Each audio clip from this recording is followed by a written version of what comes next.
Hi guys, hope everybody's doing well. Gonna read a story here for you guys. I was digging through some old boxes I had in the basement, and I found one of my kids' favorites this time of year, uh, Winnie the Pooh Easter. I'm just hanging out Shamrock's here. Say hi, Shamrock, and um, and then my daughter Shauna is videotaping. So we'll do the best we can uh, for the Winnie the Pooh Easter. Winnie the Pooh Easter.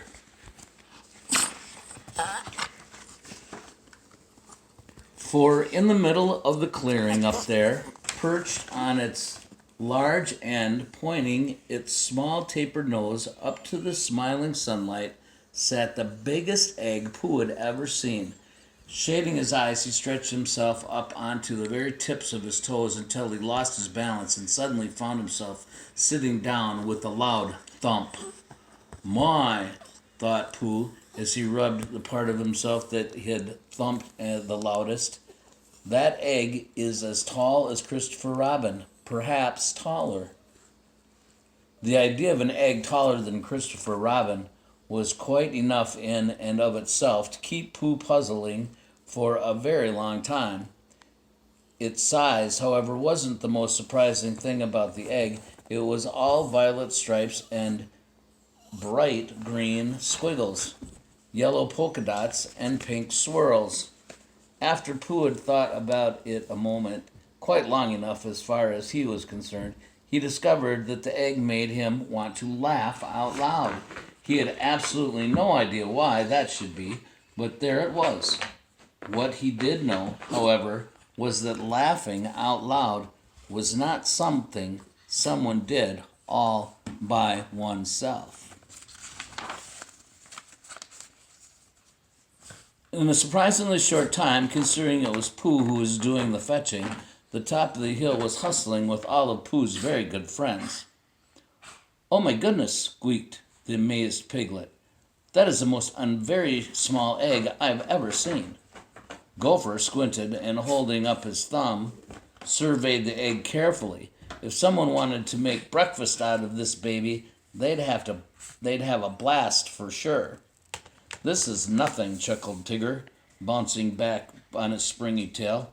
"But I'll bet you a look of the chicken face was something to see. Ho ho ho ho!" "Oh, don't be so silly," snapped Rabbit. "It's obviously this egg has nothing to do with chickens or breakfast."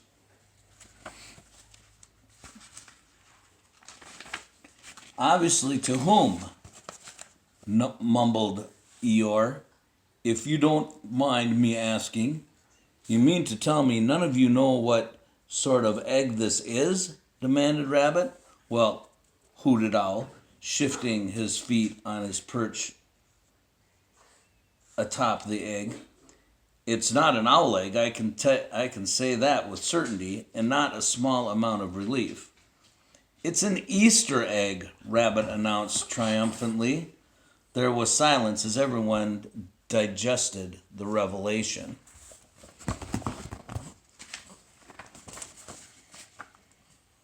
"Aren't we sort of too far west for Easter eggs?"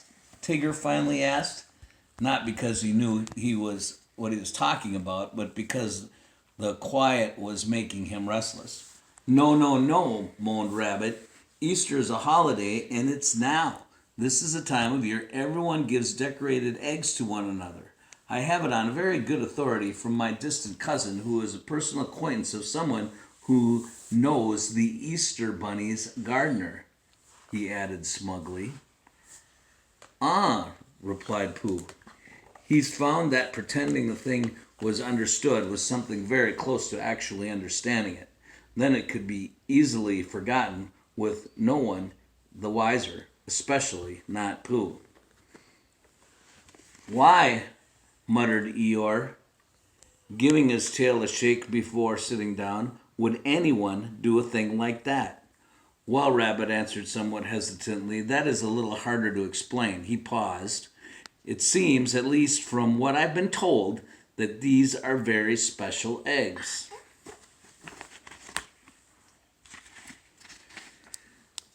Very special how, bunny boy? Tigger wanted to know. Don't keep us in suspended. Out with it. It appears, Rabbit said slowly, they can talk. Ah, Pooh said again, a little louder.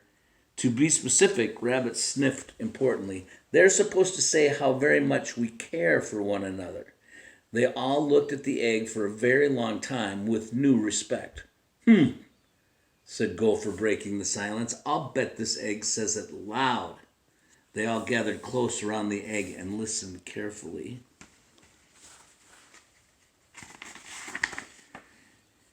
It's not saying anything, said Tigger in a disappointed whisper. Perhaps it's shy, suggested Piglet. We haven't exactly been properly introduced, responded Eeyore. Not that anyone has ever been in a hurry to introduce me. And eggs, no matter how large, can't have been around long enough to know how to make friends quickly, Owl reminded everyone. I imagine, said Piglet, giving the egg a gentle pat, that it feels quite out of place. Perhaps if we make it feel at home, it'll feel more like talking, Pooh cried. But how does one make an egg feel at home? Asked Rabbit in exasperation. Pooh smiled. I believe I have an idea.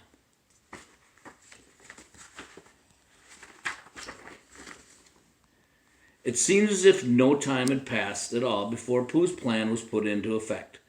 And there, on the highest hill in the 100-acre woods, it suddenly appeared as if the giant egg were no longer the only Easter egg up there. Pooh had painted himself a bubbly pink with baby blue freckles. Tigger had acquired a checkerboard pattern of stencils. Piglet resembled a very small, very red apple, while Owl was a sky blue color with trim of fleecy white clouds. Gopher was the color of a ripe banana, and Eeyore had decked out in lavender polka dots. It is to speak sooner or later, doesn't it? Sighed Pooh, after quite some time had passed. I mean, if it's going to say it cares and all.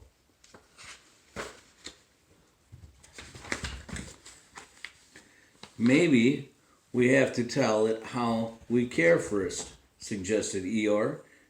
Just to break the ice. How do we do that? Asked Piglet. The only proper way to speak to an egg owl, informed anyone who cared to listen, is when you are sitting on it.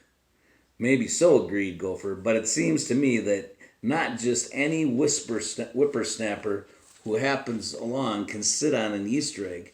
Doesn't seem to fit the blueprint somehow. I can tell you one thing for certain, said Tigger. I wouldn't want anyone sitting on me unless I was pretty sure he knew what he was doing.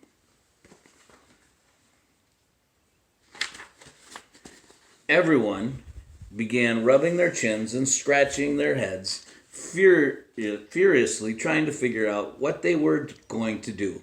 One by one, they all turned to stare at Winnie the Pooh. Who in the 100-acre woods knew more about sitting than Winnie the Pooh did?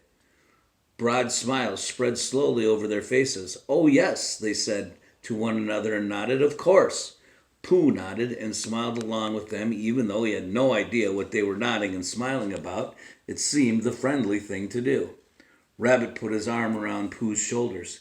This time I have a plan, Pooh Bear. Ah, said Pooh.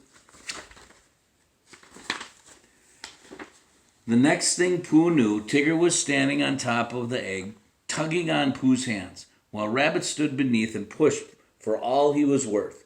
Piglet and Gopher ran around in helpless circles, shouting advice as the egg began to sway erratically back and forth. Owl hovered above the activity and made disapproving comments regarding animals without wings. But before anybody could get Pooh seated, let alone ask the egg anything, away it went, rolling down the hill, bright colors shifting like a pinwheel.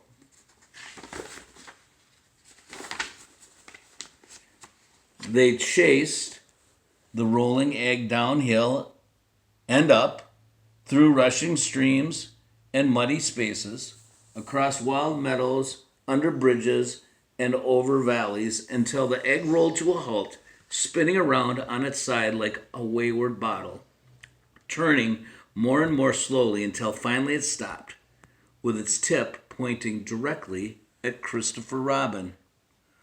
"What are you doing with my Easter egg?" he wanted to know. "Delivering it?"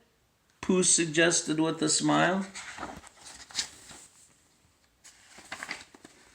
"Well," said Christopher Robin, looking over his decorated friends with a smile, "you certainly are dressed for the job." Tigger put his ear to the egg and gave a disgusting snort.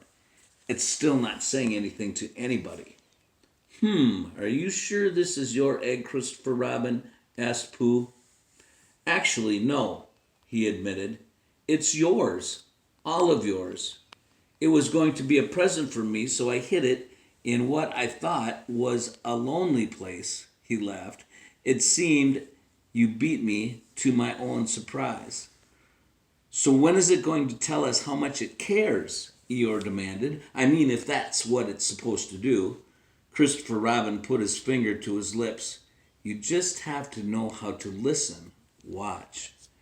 Christopher Robin grasped the huge egg with both arms around its middle and began to twist the top. The egg slowly began to unscrew.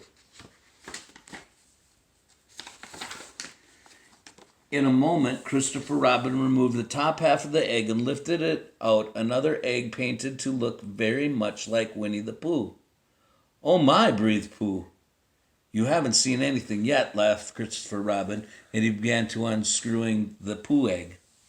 One after another, each a bit smaller than the last, an egg in the image of each of Christopher Robin's friends was revealed. The last, of course, was Piglet. It was a very small egg, but the delighted Piglet was used to very good things in very small packages. "I'm going to keep mine next to my bedside table," decided Pooh, for a long bout of thinking. "Isn't that a strange place for an Easter egg?" asked Christopher Robin.